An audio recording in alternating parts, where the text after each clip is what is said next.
પર્યાવરણમાં વીંછી જોવા મળે છે. ક્યારેક ક્યારેક વીંછી આપણને ડંખ પણ મારે છે.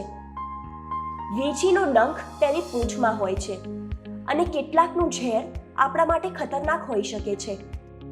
તો આજે જોઈએ કે વીંછી ડંખ મારે ત્યારે પ્રાથમિક સારવાર કેવી રીતે આપવી જોઈએ. First aid for scorpion sting. ભારતમાં અનેક પ્રકારના વીંછી જોવા મળે છે. તેમાંથી મોટા ભાગનો ડંખ સામાન્ય હોય છે, પરંતુ કેટલાક વીંછી બહુ ઝેરીલા હોય છે. વધુ ઝેરી વીંછીઓની ઓળખ તેમની જાડી અને તાકાતવાર પૂંછ અને અલ્પ વિકસિત ચીપિયા છે. આ કેટલાક વીંછી એટલા ઝેરીલા છે કે સમયસર યોગ્ય ઇલાજ ન મળે તો મૃત્યુ સંભવ છે. સામાન્ય વ્યક્તિ માટે વીંછીને ઓળખવો અને એ નક્કી કરવું કે તેમાં વધુ ઝેર છે કે નહીં તે મુશ્કેલ છે. તેથી વીંછીના ડંખને એક આપાતકાલીન સ્થિતિ માનવી જોઈએ અને તરત જ ડોક્ટર પાસે તપાસ કરાવવી જોઈએ. વીંછીના ડંખ મારવાથી થતા લક્ષણો એ બાબત ઉપર નિર્ભર છે કે કઈ પ્રજાતિના વીંછીએ ડંખ માર્યો છે અને પીડિતની ઉંમર અને સ્વાસ્થ્ય કેવું છે. અલગ અલગ વ્યક્તિઓ ઉપર વીંછીના ડંખની અલગ અલગ અસર થાય છે. વીંછી ડંખ મારે ત્યારે સામાન્ય રીતે આ લક્ષણ જોવા મળે છે: ડંખની જગ્યાએ બળતરા, દર્દ અને ઝણઝણાટી. દર્દ અસહનીય હોઈ શકે છે. ડંખના સ્થાને સોજો. તાત્કાલિક રાહત માટે ડંખની જગ્યાને સાબુ અને પાણીથી સારી રીતે ધોઈને સાફ કરો. ડંખની જગ્યા ઉપર ઠંડા પાણીમાં બોળેલા કપડાં વડે ઠંડો શેક આપો. તમે બરફને કપડામાં લપેટીને પણ ઠંડક આપી શકો છો. ખુલ્લા બરફને ક્યારેય પણ ત્વચા ઉપર સીધો ન લગાવો. ત્યારબાદ તમે પીડિતને નજીકની સરકારી હોસ્પિટલ અથવા ડોક્ટર પાસે લઈ જાઓ અને તપાસ કરાવો. પરંતુ જો ઝેરીલા વીંછીએ ડંખ માર્યો હોય તો આ એક આપાતકાલીન સ્થિતિ હોઈ શકે છે. ઝેરીલા વીંછીના ડંખ મારવાથી થતા કેટલાક ગંભીર લક્ષણને જાણી લો. પરસેવો થવો, મોંમાં બહુ લાળ આવવી, હાથ પગ ઠંડા પડવા, બેચેની અને ચક્કર આવવા, શ્વાસ લેવામાં મુશ્કેલી, સ્નાયુઓ જકડાવવા અથવા ખેંચ. આમાંથી કોઈ પણ લક્ષણ દેખાય તો પીડિતે જરા પણ સમય બગાડ્યા વગર તરત જ હોસ્પિટલ પહોંચવું જરૂરી છે. તેને તાત્કાલિક ઇલાજની જરૂર છે. એમ્બ્યુલન્સ બોલાવવા માટે તમે 108 અથવા 112 એટલે કે 108 અથવા 112 ઉપર કોલ કરો અથવા તમે જાતે જ મોડું કર્યા વગર પીડિતને હોસ્પિટલ લઈ જાઓ. હોસ્પિટલ લઈ જતી વખતે ડંખની જગ્યાને સ્થિર રાખો.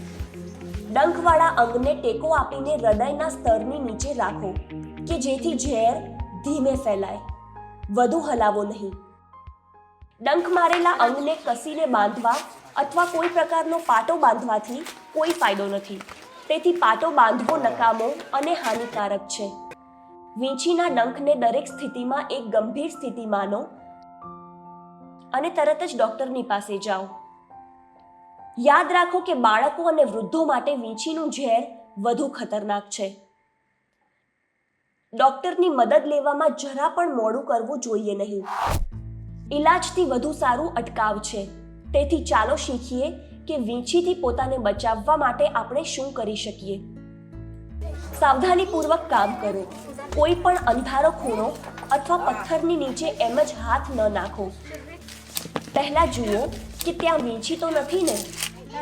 મોટાભાગના વીંછી નિશાચર છે, એટલે કે રાતના સમયે સક્રિય થાય છે. તેથી અંધારામાં ટોર્ચનો ઉપયોગ કરો અને સાવધાની રાખો. તમારા વિસ્તારમાં વીંછી જો સામાન્ય રીતે જોવા મળતો હોય તો કપડાં ઝાટકીને પહેરો. જૂતામાં પગ નાખતા પહેલા તેને ઝાટકી દો અને ચેક કરો કે અંદર વીંછી તો નથી. કોઈ પણ વીંછી આપણને ડંખ મારવા નથી ઈચ્છતો. તે ડંખ ત્યારે જ મારે છે જ્યારે તેને જોખમનો આભાસ થાય.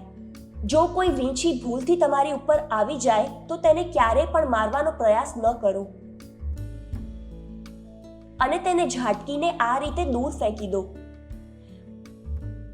પોતાને સુરક્ષિત રાખવું એ આપણા પોતાના હાથમાં છે.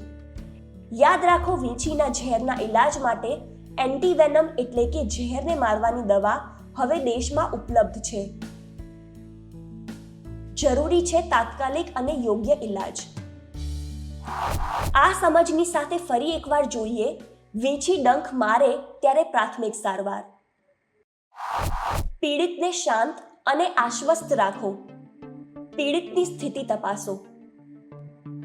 ડંખના સ્થાને સાબુ લગાવીને સારી રીતે ધુઓ. દર્દથી રાહત મેળવવા માટે ઠંડા પાણી અથવા બરફને કપડામાં લપેટીને ઠંડો શેક આપો. વધુ ઝેરીલા ડંખના કોઈ પણ લક્ષણ દેખાય તો તરત એમ્બ્યુલન્સ અથવા ડોક્ટરની વ્યવસ્થા કરો. ડંખ માર્યો હોય તે જગ્યાને સ્થિર અને હૃદયના સ્તરની નીચે રાખો. વીંછીના ડંખને એક ગંભીર સ્થિતિ તરીકે માનો અને તરત જ ડોક્ટરની પાસે જાઓ. હવે તમારા માટે એક કાર્ય.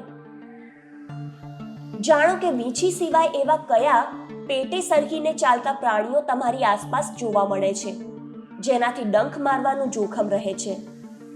ડોક્ટર, આ વિષયના જાણકાર અથવા વડીલોને પૂછો કે તે ડંખ મારે તો શું કરવું જોઈએ. એ પણ પૂછો કે તે ન ડંખ મારે તે માટે શું સાવધાની રાખવી જોઈએ. પ્રાથમિક સારવાર શીખો, જાગૃત રહો, સુરક્ષિત રહો.